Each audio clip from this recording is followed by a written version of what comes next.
The first time I heard the name Adolf Eichmann, I was sitting in a coffee shop in Buenos Aires watching an old man feed pigeons in the park across the street. The waitress, maybe 65, with silver hair pulled back in a careful bun, was wiping tables when she suddenly stopped. You know, she said in accented English, noticing the historical book on my table, my neighbor growing up was a German man. Very quiet. Ricardo, he called himself. One day, men came for him. Israeli men. She paused, cloth still in her hand. We never knew who he really was until they took him away. That conversation 3 years ago started everything. An investigative journalist learns to trust those moments when ordinary people share extraordinary memories. The waitress had been describing the capture of Adolf Eichmann in 1960, though she hadn't known his real name until decades later. Her childhood neighbor had been one of the architects of the Holocaust, living peacefully in suburban Argentina under a false identity for 15 years. How does a man like that simply vanish? How do thousands of them disappear into thin air? I began digging into archives, following paper trails across 3 continents, interviewing elderly people whose memories stretched back to those chaotic months after Germany's surrender in May 1945. What I discovered was a systematic network of escape routes, secret collaborations, and moral compromises that allowed many of history's worst war criminals to evade justice and build new lives in places they had never imagined. The story begins in the final weeks of the war when Heinrich Himmler's SS organization began its desperate transformation from predator to prey. The Schutzstaffel, once the most feared military unit in Nazi Germany, suddenly found itself facing capture, trial, and almost certain execution. These were not ordinary soldiers who could blend into prisoner of war camps. They were the true believers, the ideologues, the men who had carried out genocide with bureaucratic efficiency. Dr. Elizabeth Weber, now 93 and living in a retirement home outside Munich, was a secretary at the Reich Security Main Office in Berlin during those final months. I found her through church records after months of searching. Her hands shake now when she pours tea, but her memory remains sharp. They were burning everything, she told me during our first meeting. Documents, files, photographs. The smoke was so thick you couldn't see across the courtyard. And the men, the officers I had worked with for years, they just started disappearing. One day they were there, the next their desks were empty.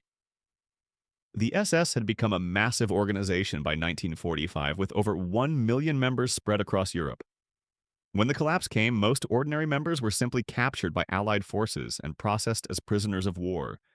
But thousands of higher-ranking officers, particularly those involved in war crimes, had other plans. They had been preparing for this moment longer than anyone imagined. Through interviews with former intelligence officers and recently declassified documents, I learned that escape planning began as early as 1943, when some Nazi leaders started to sense the war's inevitable outcome. Secret bank accounts were established in neutral countries. False documents were prepared.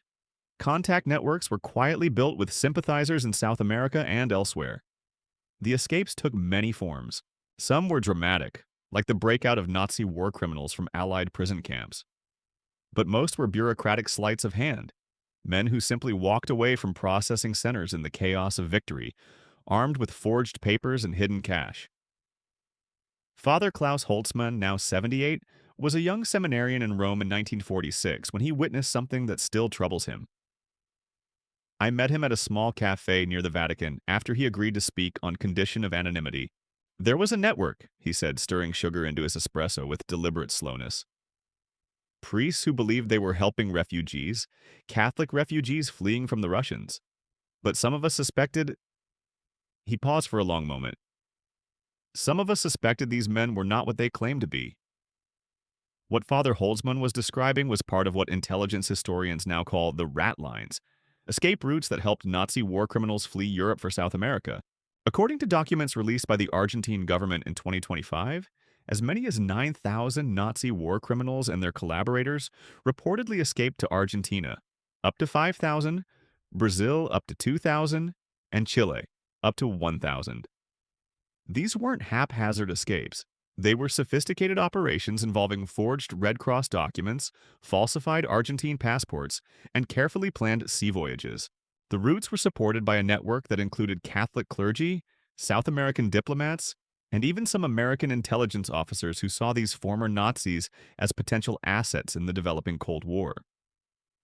Bishop Alois Hudal, an Austrian cleric based in Rome, was particularly important to these operations.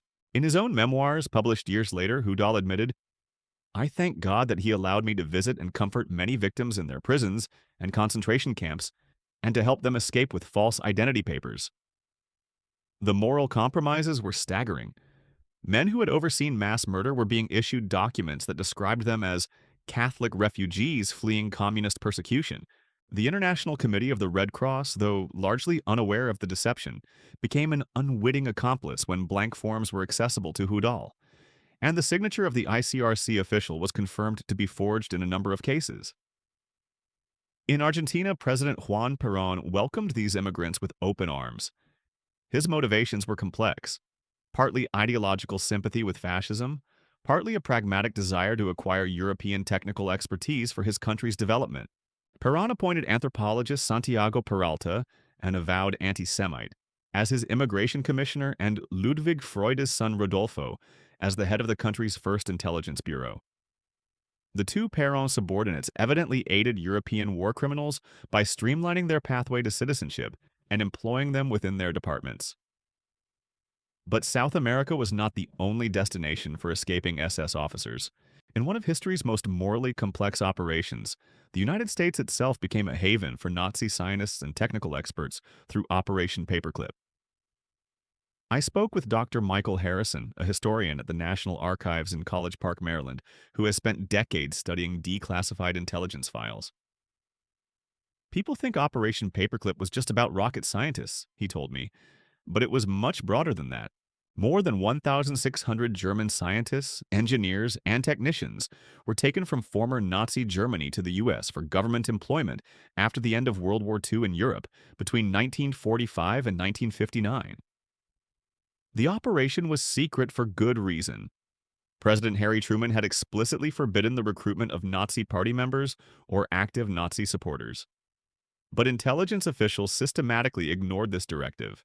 Officials within the JIOA and Office of Strategic Services, OSS, the forerunner to the CIA, bypassed this directive by eliminating or whitewashing incriminating evidence of possible war crimes from the scientists' records. The most famous of these recruits was Wernher von Braun, the rocket scientist who later became the father of America's space program. What most Americans didn't know was that von Braun became a member of the Nazi Party in 1937 and was made a junior SS officer in 1940. His V-2 rockets, which would later help put Americans on the moon, had been built using slave labor from concentration camps. Arthur Rudolph, another prominent paperclip scientist, had been the operations director of the Mittelwerk facility, where V-2 rockets were manufactured using prisoners who worked under brutal conditions. Thousands died building the weapons that would later boost America's space program. Yet Rudolph worked for NASA for decades before his past finally caught up with him. In the early 1980s, the Justice Department assembled a war crimes case against Rudolph. As a result, the rocket scientist renounced his American citizenship and left the country in 1984 to avoid trial. The ethical compromises extended beyond individual cases. The American government was essentially running two contradictory operations simultaneously, hunting Nazi war criminals through the Office of Special Investigations, while secretly employing other former Nazis through Paperclip and related programs. Sarah Goldman, whose grandfather survived Auschwitz, shared with me a letter her family received in 1979. It was from a Holocaust survivor organization, informing them that a man who had been living as a respected scientist in Huntsville, Alabama, had been identified as a former SS officer who had worked at a facility connected to her grandfather's suffering. "My grandfather never talked about the camps," she told me, tears in her eyes. "But when we showed him the newspaper article about this man, he just nodded. He said, 'I remember him.'" The scale of these operations becomes clear when you examine the numbers. Conservative estimates suggest that at least 10,000 former SS members and Nazi collaborators successfully escaped Europe after the war. Some went to South America, others to North America, still others disappeared into new identities within Germany itself as the country rebuilt. But perhaps the most troubling aspect of this story is not what happened, but what didn't happen. For every Nazi who was captured and tried at Nuremberg, dozens of others simply melted away. Most of the over 1 million members of the SS were not punished after the war. The exception was those that were convicted of war crimes. The bureaucratic banality of it all is what strikes you when you dig through the archives. These weren't dramatic escapes from prison fortresses. They were immigration forms filled out in triplicate. They were name changes processed through sympathetic clerks. They were medical exams that somehow overlooked distinctive SS tattoos. Maria Santos, now 87, was working as a translator for the Argentine Immigration Office in 1947 when she processed dozens of German refugees. When I interviewed her at her home in Cordoba, she showed me a small notebook where she had kept personal records. I wrote down their names, their faces, their stories, she said. So many of them claimed to be fleeing the communists. So many had the same kind of scar under their arm. She was describing where SS blood group tattoos had been removed. The most chilling part of these interviews is how ordinary the process became. Evil doesn't announce itself with dramatic music and menacing lighting. It arrives with paperwork and polite bureaucrats and men who speak quietly about their need for a fresh start. In Switzerland, I found records of banking transactions that showed how stolen Nazi gold was quietly converted into startup funds for new lives in South America. Bank officials, some of whom are still alive, spoke to me on condition of anonymity about accounts that were clearly suspicious but processed without questions. You have to understand the time, one former Credit Suisse executive told me. Switzerland was surrounded by devastation. These men came with substantial funds and Swiss francs were badly needed. Did we ask too many questions? Perhaps not. But the alternative might have been economic disaster. The Swiss banking connection illustrates how the escapes required more than just individual initiative. They needed systems, institutions, networks of cooperation that spanned continents. Swiss bankers, out of greed or sympathy, helped the former Nazis move and launder funds. Even today, historians are still discovering the extent of these networks. In 2025, the Argentine government began declassifying thousands of additional documents related to Nazi immigration. The Simon Wiesenthal Center has been pushing for these releases for decades, hoping to finally understand the full scope of the escape routes. The human cost of these escapes extends far beyond the individuals who got away. Every Nazi who successfully disappeared was a story that survivors would never hear, justice that families would never see, truth that history would struggle to preserve. Ruth Steinberg, a Holocaust survivor I interviewed at her home in New York, put it most simply. When people ask me why these old cases still matter, I tell them, imagine if the men who murdered your family were living comfortable lives under new names, being celebrated as respectable citizens. Wouldn't you want the world to know who they really were? Some of the most notorious SS officers who escaped eventually faced justice, but only after decades of normal life in their new countries. Adolf Eichmann, the bureaucrat who coordinated deportations of Jews to death camps, was captured by Israeli Mossad agents in Argentina in 1960. Israeli Mossad agents captured Eichmann in a daring operation on May 11, 1960, then snuck him out of the country by doping and disguising him as an El Al flight crew member. He was tried in Jerusalem and executed in 1962. Josef Mengele, the doctor who conducted horrific medical experiments at Auschwitz, successfully evaded capture for the rest of his life. He lived in Brazil under various identities until his death in 1979. Unlike Eichmann, Mengele was never brought to trial, never forced to account for his crimes. Klaus Barbie, known as the Butcher of Lyon for his brutal interrogation methods, lived in Bolivia for decades before being extradited to France in 1983. He had been protected by both Bolivian authorities and, according to some documents, U.S. intelligence agencies who valued his anti-communist activities. Erich Priebke, who participated in the massacre of 335 Italian civilians in 1944, ran a delicatessen in the Argentine mountain town of Bariloche for nearly 50 years. In 1994, Priebke's past was revealed to the world after an ambush interview by ABC newsman Sam Donaldson. He was extradited to Italy, convicted, and sentenced to life imprisonment, which he served under house arrest until his death in 2013. What these late captures reveal is both encouraging and deeply troubling. Encouraging because they show that justice, however delayed, remained possible. Troubling because they represent only a tiny fraction of those who escaped. The network that enabled these escapes began to unravel slowly, primarily through the work of Nazi hunters like Simon Wiesenthal and changing political attitudes toward war crimes. The Cold War priorities that had initially protected some former Nazis gradually gave way to a broader recognition of the Holocaust's significance and demands for accountability. In the United States, the creation of the Office of Special Investigations in 1979 marked a turning point. For the first time, the American government actively sought to identify and prosecute Nazi war criminals who had entered the country illegally. But by then, many of the perpetrators were elderly or had already died of natural causes. The OSI's work led to several high-profile cases, including the denaturalization and deportation of concentration camp guards who had lied about their wartime activities when immigrating to America.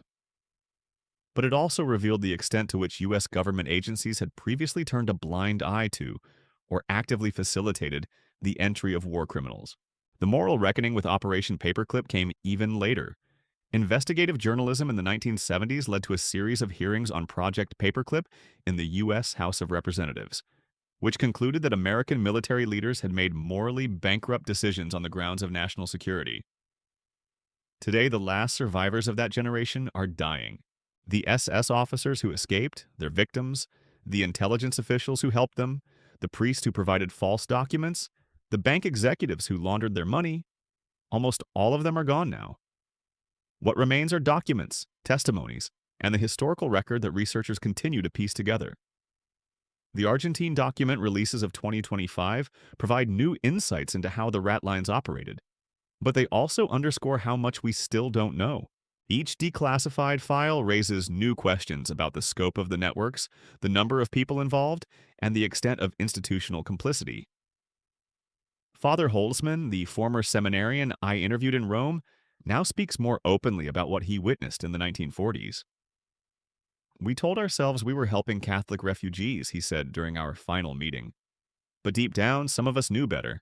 The silence was its own kind of sin." The legacy of these escape routes extends beyond historical curiosity.